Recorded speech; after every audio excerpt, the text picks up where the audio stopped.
നമുക്ക് ഇന്ന് almond milk ഉണ്ടാക്കാം.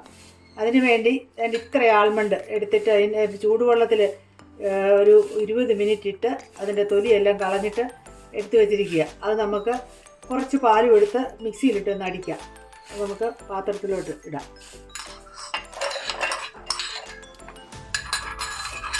എന്നിട്ട് നമുക്ക് ഈ വെച്ചിരിക്കുന്ന പാലയിൽ, ഇത് നേരത്തെ ഞാൻ കാച്ചി വെച്ചിരുന്ന പാലാണ്, നമുക്ക് ഒന്നുകൂടെ ചെയ്യാം. കുറച്ച് പാലോട് ഒഴിക്കാം മിക്സിയിലോട്ടിട്ട് അടിക്കാൻ വേണ്ടി.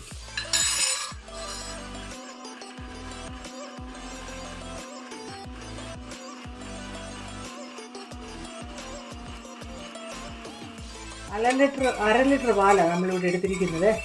ഇനി അത് നല്ലതായിട്ടൊന്ന് ചൂടായിട്ട്, ശരിക്കും ഓൾറെഡി തിളച്ചതാണ്, എന്നാലും ഒന്നുകൂടെ ഒന്ന് ചെയ്തേക്കാം. തിളപ്പിച്ച് ആറിച്ച് വെച്ചിരുന്ന പാലായത് നമുക്കൊന്നുകൂടെ അതൊന്ന് തിളപ്പിക്കാം.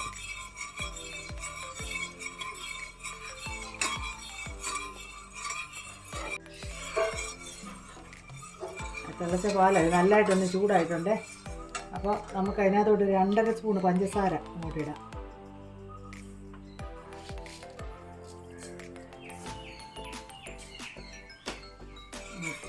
തിളച്ച് അതൊന്ന് യോജിക്കട്ടെ.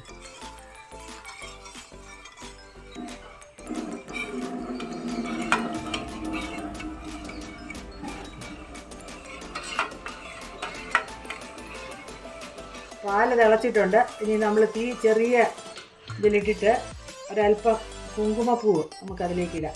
അത് അതിനൊരു നിറമൊക്കെ കിട്ടാൻ വേണ്ടി നമ്മളിത് ചെയ്യുന്നത്. ശകലം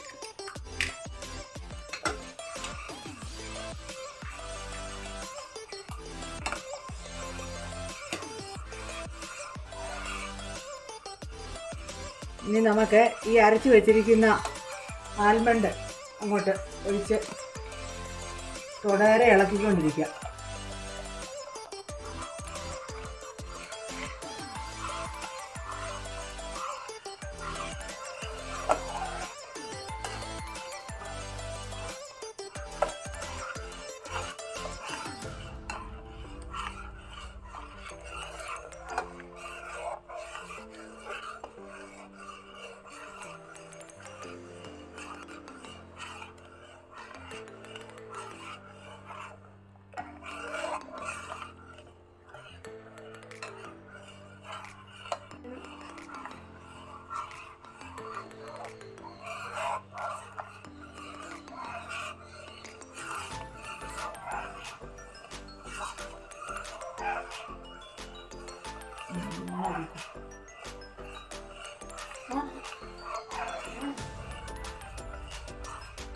ബദാം അരച്ചൊഴിച്ചതിന് ശേഷം ഒരു 3 മിനിറ്റോളം ഇതിങ്ങനെ ഇളക്കിക്കൊണ്ടിരിക്കണം. കാരണം സാഫ്രോണിൻ്റെയൊക്കെ കളറ് ഇതിനകത്ത് ആകുന്നതിന് വേണ്ടി, ഒരു നല്ല കളർ കിട്ടുന്നതിന് വേണ്ടിയാണ് നമ്മളങ്ങനെ ചെയ്യുന്നത്.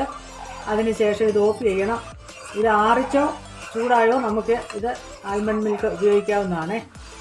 ഇതിപ്പോൾ ഇങ്ങനെ 3 മിനിറ്റ് ആയിട്ടുണ്ട്. ഞാനിനി തീ ഓഫ് ചെയ്യാനായിട്ട് പോവാണ്.